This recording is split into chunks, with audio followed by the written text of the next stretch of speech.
In the last lecture, I have said about stainless steel making in electric arc furnace. I have also said the different types of stainless steel which are to be manufactured for different applications.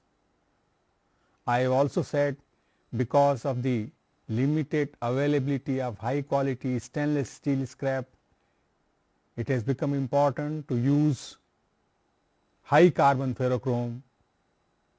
Use of high carbon ferrochrome required to decarburize iron chromium melt, because most of the stainless steel applications, for most of the applications, they require carbon in a very low range. So, therefore, use of high carbon ferrochrome required the decarburization of iron chromium carbon containing melt. I have also said that decarburization in presence of chromium can only occur at very high temperature. If we blow oxygen until that high temperature reaches, chromium oxidizes in preference to carbon. I have also said at that time that we have to find out a temperature at which carbon oxidation begins in preference to chromium oxidation. In that connection, I had given you two equations, and those equations I have again written for you. That is the equation A. It tells the distribution of chromium and carbon as a function of temperature and partial pressure of carbon monoxide for iron, chromium and carbon melt. If the melt has nickel also, nickel increases the activity coefficient of carbon. So, therefore, another equation was proposed for decarburization of iron, chromium, carbon and nickel melt, and this equation is shown in B. Now, let us today illustrate the effect of temperature and partial pressure of carbon monoxide for two different melts. What I am doing, I will be taking the different temperature, I will be also taking different partial pressure of carbon monoxide to illustrate you the effect of temperature and partial pressure of carbon monoxide. Then I will take an example for iron, chromium and carbon melt, and I will also take an example of iron, chromium, carbon and a constant nickel, for example 10% nickel. Now, as regards the calculation procedure I have presented over here, I take temperature, then I have taken iron, chromium, carbon melt, and I will calculate the ratio of percentage chromium upon percentage carbon in melt. Next, I will calculate for the same temperature the ratio of weight percent chromium upon weight percent carbon in melt for iron, chromium, carbon and nickel. I am illustrating for a constant percent nickel, for example 10, you can calculate for example for 12 or 14 or whatever if the need arises. So, what I am doing, I am using the equations A and B for that calculation purposes. So, suppose I take temperature 1873 Kelvin, which is 1600 degree Celsius. I substitute that value and I put PCO is equal to 1 atmosphere, then I will be calculating this ratio as 25 and here this ratio is 36.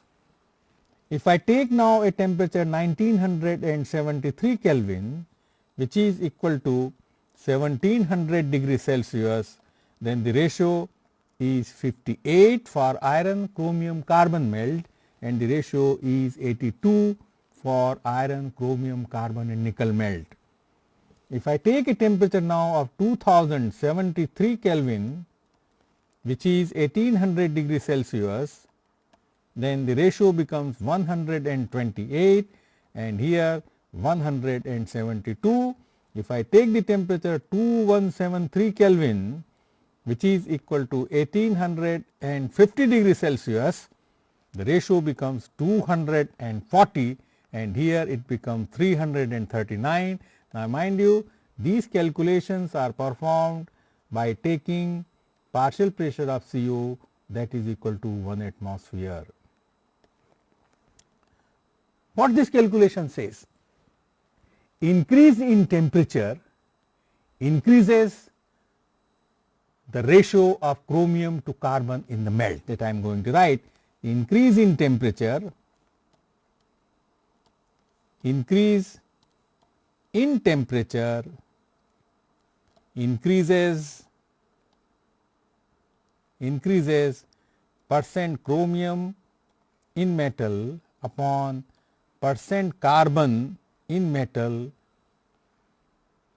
So, for example, if I take 1600 degrees Celsius as my temperature, then the ratio is only 25. If I take now 1850 degrees Celsius, the ratio is 240, which increases when nickel is there to 339. So, another is that for a given temperature,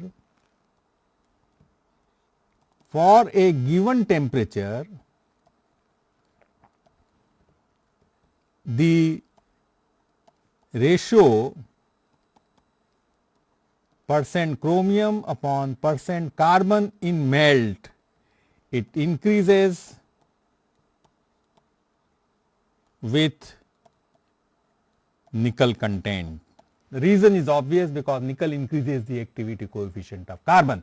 So, now let me illustrate what is the effect of when we decrease partial pressure of carbon monoxide. Now, the same thing, I take now partial pressure of carbon monoxide, say 0.25 atmosphere. Again I take here temperature, and the ratio of percentage chromium upon percentage carbon for iron, chromium and carbon melt, and percentage chromium upon percentage carbon in the melt for iron, chromium, carbon and nickel. Temperatures again I take 1873, 1973, 2073 and 2173. The ratio here is 89, 209, 460 and 863. Here 129, 295, 619 and 1220. So, you see, decrease in partial pressure of carbon monoxide from 1 atmosphere to 0.25 atmosphere, it increases the ratio of percentage chromium upon percentage carbon in the melt for all temperatures. Now, if I take for example, further I reduce the pressure, so I do PCO is equal to 0.1 atmosphere. So, these are for PCO is equal to 0.1 atmosphere, and I again calculate for all the 4 temperatures.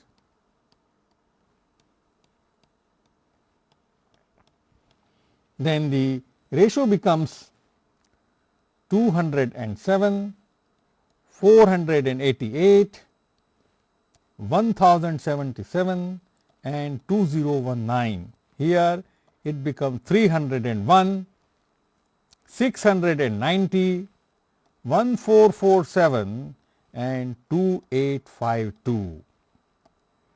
So, what this calculation indicates? This calculation indicates if we reduce the partial pressure of carbon monoxide, then the ratio of percent chromium upon percentage carbon, it increases drastically. If I take PCO is equal to 1 atmosphere, for example, if I take PCO is equal to 1 atmosphere at 2073 Kelvin, the ratio is 128. The same ratio becomes 460 when PCO is 0.25 atmosphere, and the same ratio becomes 1077 when PCO is equal to 1 atmosphere. That means, now by decreasing the partial pressure of carbon monoxide, I can increase this ratio. That means, I can allow now carbon reaction to proceed at much lower temperature. So, that is what the importance of temperature and partial pressure of carbon monoxide. So, what we gather or what the scientific calculation suggests us, that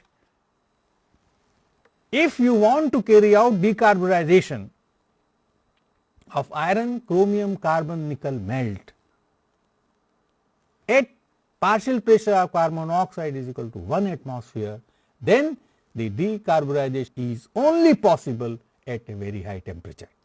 Now, this temperature can be reduced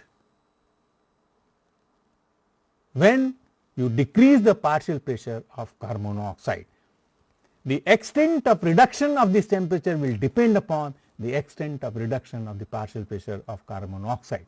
If you can lower down further the partial pressure of carbon monoxide, for example, you make stainless steel under vacuum and pressure is very low, then the decarburization can be carried out still at lower temperature. So, this is an important conclusion of this particular calculation as far as the effect of temperature and partial pressure of carbon monoxide is concerned.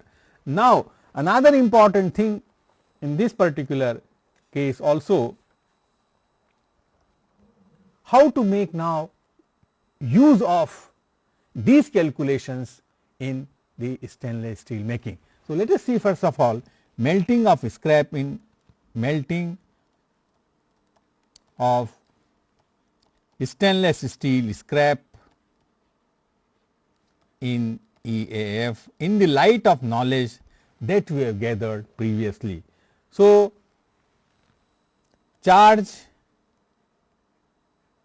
it consists of SS scrap plus carbon steel scrap plus carbon steel scrap plus lime. Mind you, the melting of SS scrap in EAF is carried out at atmospheric pressure. So, PCO is that 1 atmospheric pressure. After charging, same meltdown,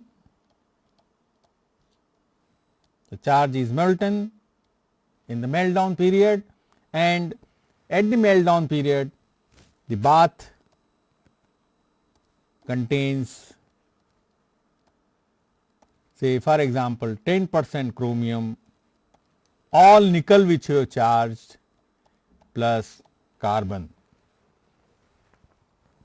Now, oxygen is blown into iron, chromium, nickel, carbon melt. Unless the temperature rises, the carbon oxidation does not begin, so a lot of chromium gets oxidized. Oxidation of chromium is exothermic reaction, temperature of the bath rises and then carbon also begin to decrease. So, initially chromium oxidizes until bath temperature rises to 1800 degrees Celsius. Above 1800 degrees Celsius, carbon begins to oxidize. So, what is important here is that higher chromium content at the end of meltdown stage will require higher temperature, as already we have seen in the calculation. So, what is important at the meltdown stage, that the chromium content, well, I should not say too low, but it should not be very high, because then you will be requiring very high temperature for carbon to oxidize. So, when this practice, when this has been attained, a decarburization has occurred, then in the finishing state balance chromium is added, balance chromium is added,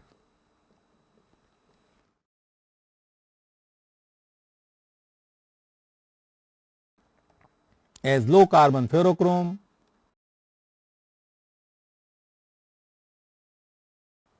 and then the heat is finished, it is tapped and well cast and so on and so forth. Now, this particular technology was working for a long time, but there are certain limitations of this technology. So, limitations of this technology,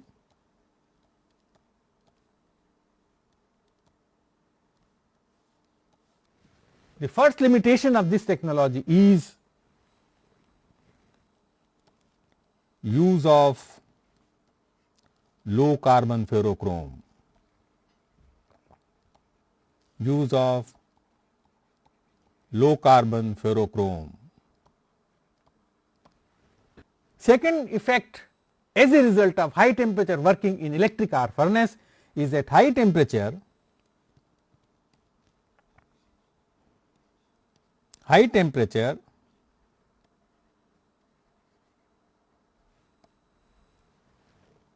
damages the refractory lining.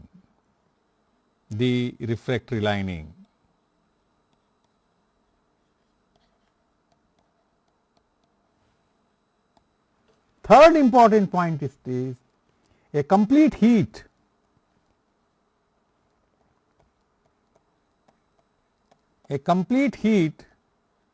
it takes about 8 hours from charging to finishing. We require stainless steel at a reasonable cost. These limitations or that technology using electric arc furnace made the stainless steel cost high. What is to be done? It is a challenge to the technologist, and these limitations that were imposed in electric arc furnace steel making paved the way to find out an alternative technology. The basis of alternative technology is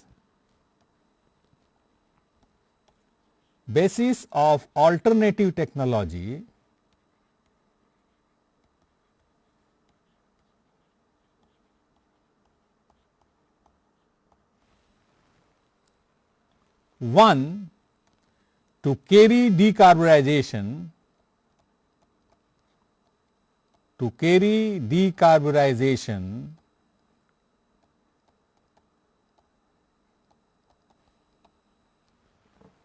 at low temperature. This is one particular challenge or one particular basis of development of a new technology, to carry decarburization at low temperature without oxidation of chromium.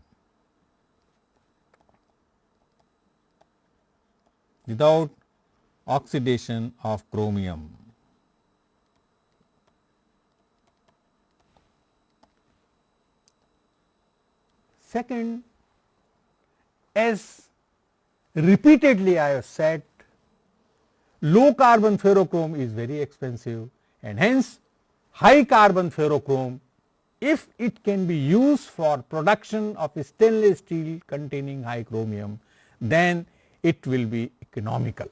So, the second challenge was use of high carbon ferrochrome.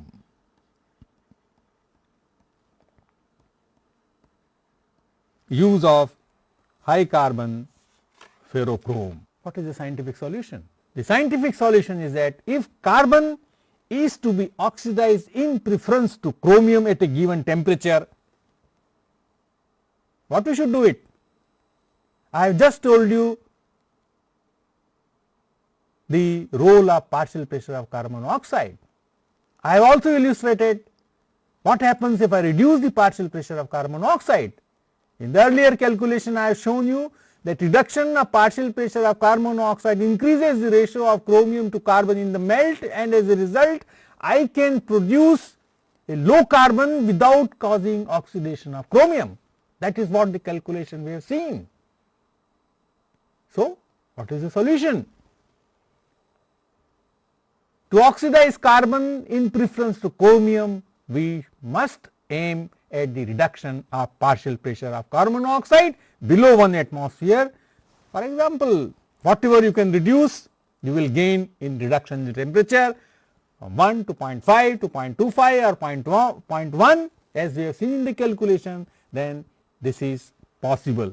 Simple, we can also see, for example, if I write down the reaction 2C plus O2, that is equal to 2CO.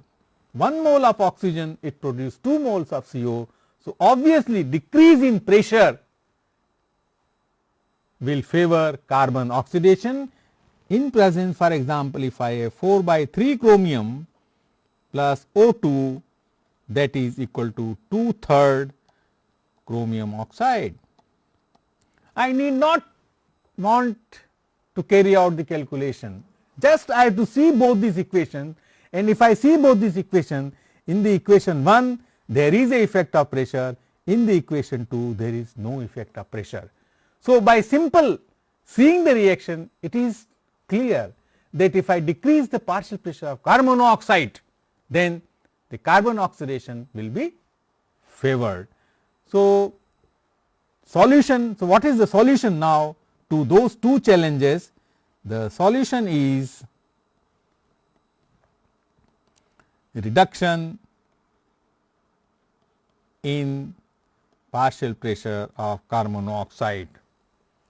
Now, how this reduction of partial pressure of carbon monoxide can be done?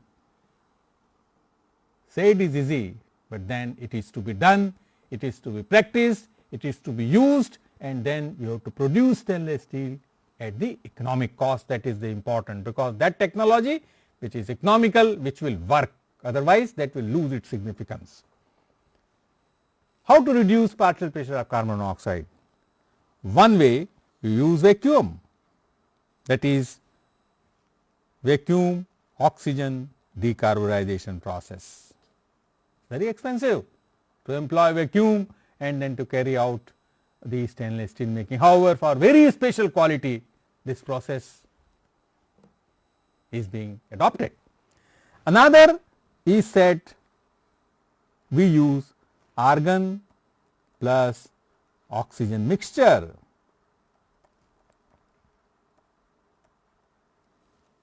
Imagine if I take now a mixture of argon and oxygen instead of pure oxygen, then argon will act as a diluent and will decrease the partial pressure of carbon monoxide. So, this particular process using argon and oxygen mixture has become very popular, and this process is known as AOD. A stands for argon, O stands for oxidation, and D stands for decarburization. So, the whole process is known argon oxygen decarburization process. Now, let us see what this process is. So, argon oxygen decarburization process.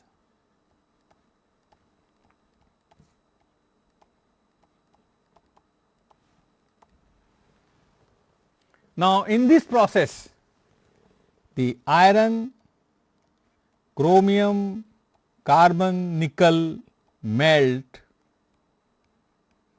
is prepared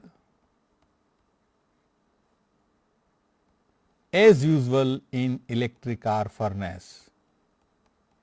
That means, this argon oxygen decarburization process works in combination with electric arc furnace. So, the input of this argon oxygen decarburization process is the output of electric arc furnace, and the output of electric arc furnace is a melt which contains iron, chromium, carbon, nickel melt is prepared in the electric arc furnace. Tapping temperature,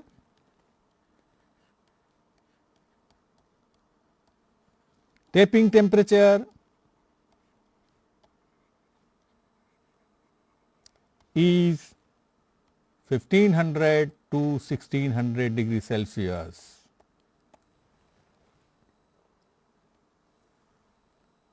Charged in AOD vessel.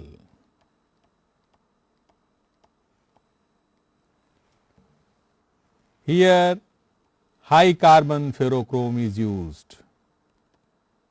High carbon ferrochrome is used to prepare stainless steel.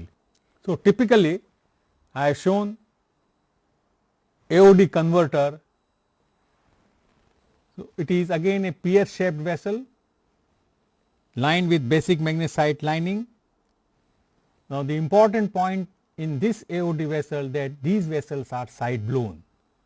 On the side of the converter there are 4 to 6 or 8 tuyers are arranged, and a mixture of oxygen plus argon is blown into the vessel. Those heats which can tolerate nitrogen, then a mixture of oxygen and nitrogen can also be blown.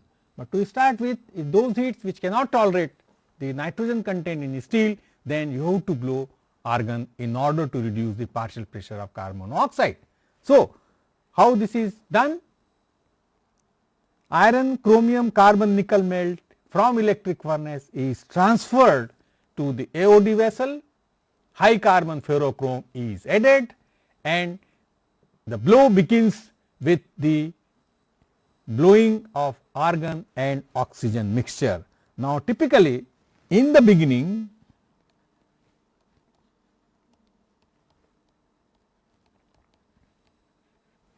oxygen is to argon ratio is kept 3:1. That is, in the beginning, until carbon reduces to around 30%. Now, since you are blowing along with the argon, so it is possible to carry out decarburization at a lower temperature also. Now, when carbon is reduced to 30%, then oxygen to argon ratio is decreased to 2:1. Now, you decrease the oxygen because you require less oxygen for the oxidation of carbon, and the bath is blown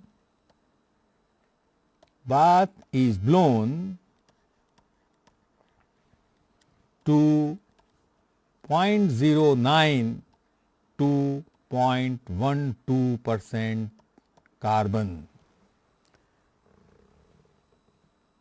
So, if you call this as a stage 1, this is stage 2, then in stage 3 the oxygen to argon ratio is 1:2 to bring carbon content of bath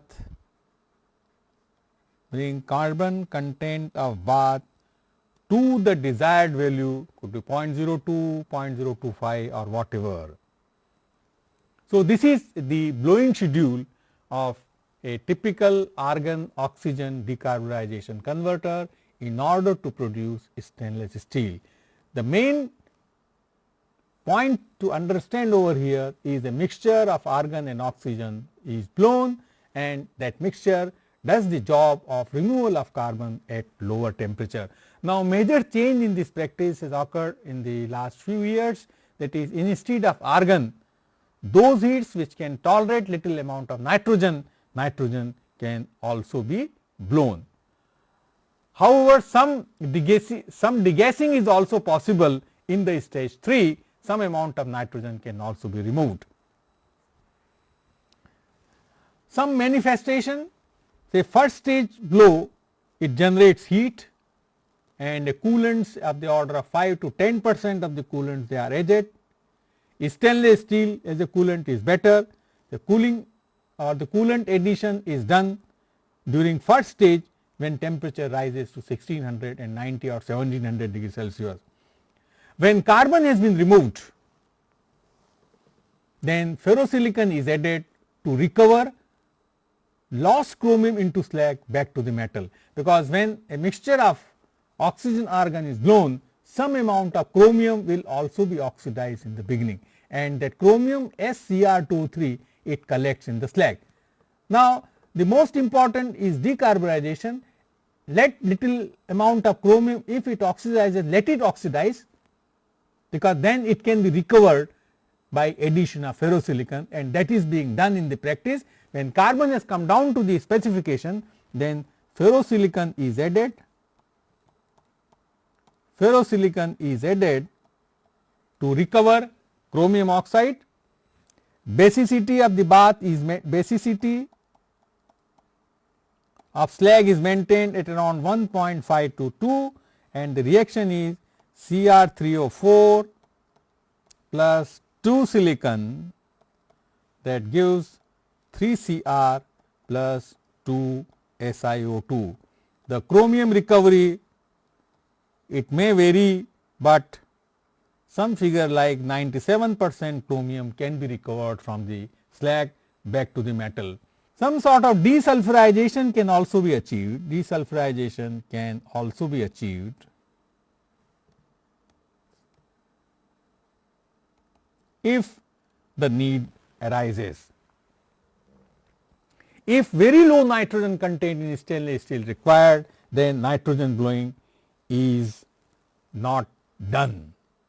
If little amount of nitrogen can be tolerated by stainless steel, then nitrogen blowing is being done. So, this is about the production of stainless steel by electric arc, by AOD and electric arc furnace. Now, this particular lecture concludes on modern steel making processes. Now, as a concluding remark, I have to say the following.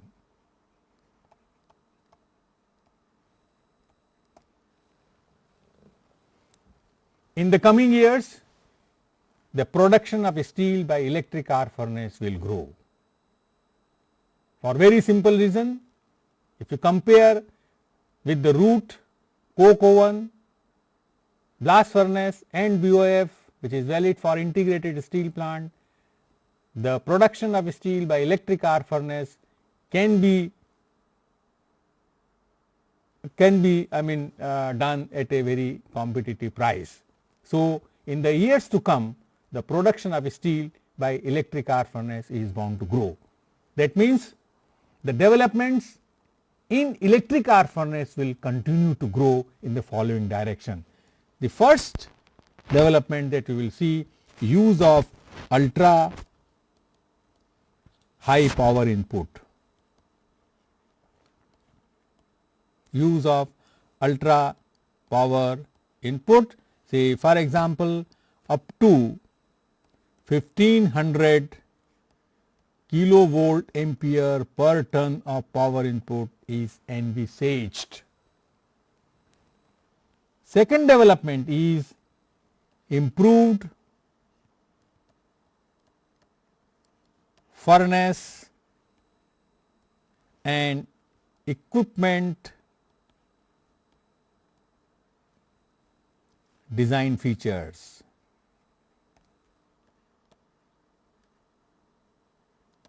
Third, refining, combined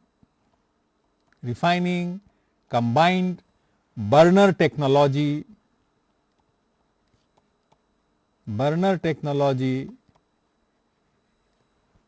for enhanced EAF performance through oxygen injection, carbon injection, or through natural gas burner injection. These are bound to come.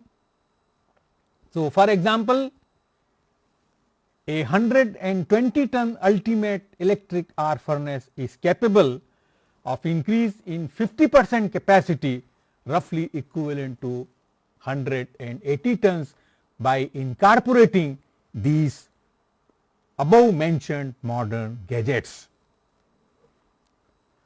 Also, the developments will go on in using the furnace for different charge mixes, starting from 100% scrap to a combination of scrap, DRI, HBI and hot metal. Now, I will give you some key data of ultimate EAF installations. Say for example, I put here the some company, say Reveda Petro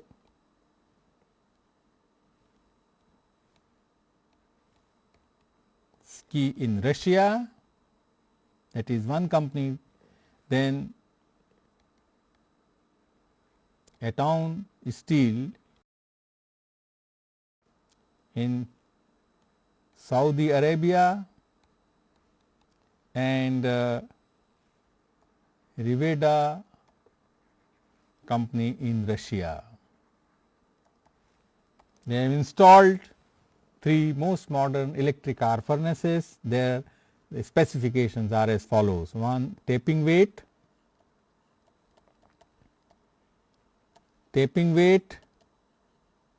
in tons, it is 120, here it is 80, here it is 165. Furnace diameter,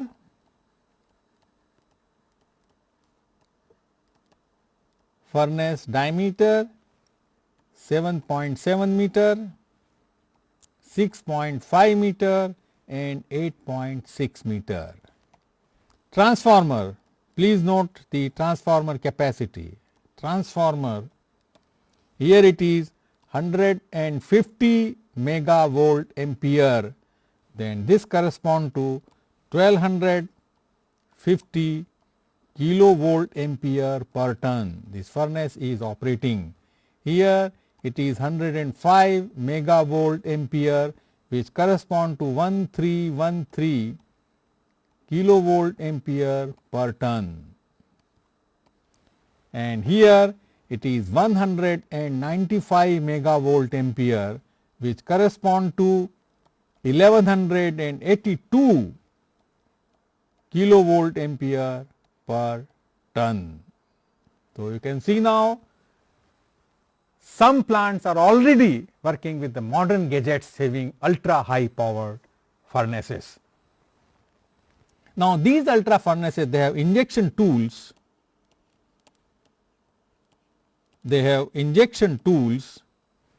This company have 5 RCB, that is refining combined burner plus 2 burners, 4 post combustion system plus 4 carbon injectors. Appears to be the most modern furnace.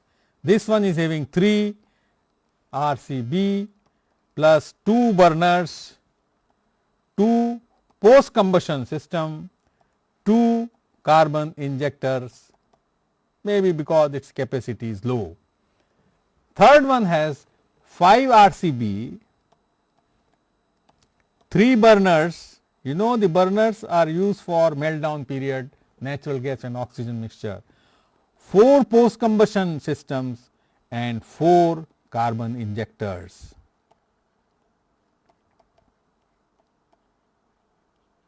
Now, what is the ultimate objective of employing these modern gadgets?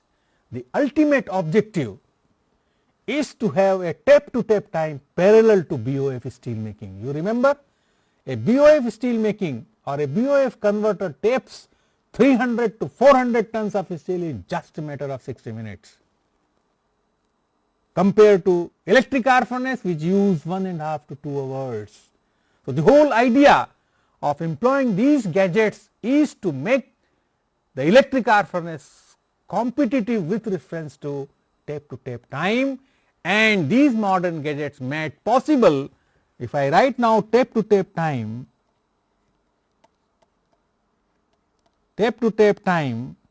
in all the cases is 36 minutes. 36 minutes. So, you can imagine where the electric arc furnace development will lead to. Ultimately, it will be parallel to BOF steel making. So, here are some questions, that is self assessment questions in BOF steel making. Question 1, what is the principle of steel making? Write the chemical reactions, as already I have said, you have to write down. Second, what are the essential requirements of LD steel melting shop? Briefly explain the logistics, I explained to you already. Third, describe the design features of a converter, explain the importance of working height in the converter, well you know already. Fourth, how oxygen is supplied to refine hot metal in LD converter. This is also been explained in the form of the jet, free jet and momentum flow rate and so on. Question number 5th, what are the functions of nozzle in the method of oxygen supply described in question 4. Nozzle, it converts a given flow rate of the jet into energetic supply, and I already described 4 or 5 functions that you have to bring it over here. 6, what is a gaseous jet? Briefly describe the behavior of jet when it is discharged in the surrounding of a cold air, hot air and slag metal emulsion. Here you have to bring the ratio of density of jet to density of surrounding. 7, what are the feed materials? That already I have said. 8, what is the mechanism of refining of hot metal in LD converter? You recall I have superimposed Lance profile with the physico-chemical interaction between the jet and bath. We can bring it over here. Question 9, explain the cause of increase in manganese. 10, what is sketch carbon practice? 11, discuss the mechanism of foams and emulsion formation in LD steel making. This is also I have already described. 12, what factors affect lining life, and 13, 14 and 15 they rather addresses, or these questions have been formulated to know what are the different technologies available for repairing of the lining. The questions of electric arc furnace steel making, well, what is a foaming slag? Explain the formation of foaming slag, discuss. What is the role of oxygen lancing? Also discuss. What is an oxy-fuel burner? You know, oxy-fuel burner is used in the meltdown period to increase the rate of melting and to attain quick flake bath condition. Explain how the metallurgical quality of DRI and HBI affects electrical power consumption EF. I have discussed, I have calculated some values also. An EF is operating with 100% scrap. What modifications would it be required to use chemical energy? The modification would be either you inject carbon or you inject oxygen, because for utilizing chemical energy you have to have chemical reaction. What is the equivalent carbon in DR and what is its significance? Already I have calculated the carbon content in DRI and stoichiometric, all these things you have to bring over here. Question 7, what are the requirements of injection of oxygen for decarburization and post combustion in EAF steel making? Discuss. Calculate the amount of CO and oxygen required generating chemical energy 30 kilowatt hour per ton of steel. You have to write down the reaction CO plus half O2 is equal to CO2, find out the heat of formation and make it equivalent to 30 kilowatt hour per ton, so that you can calculate how much amount of CO will be required. Discuss the mechanism of foaming, explain the physico-chemical principles of stainless steel manufacture, this I have discussed right now. Discuss the importance of carbon boil, how do we promote the carbon boil? By injecting carbon, also things have been discussed. Name the sources of CO and hydrogen generation in EAF steel making. Now these are the references which you can consult. The lecture has been prepared from these references plus these references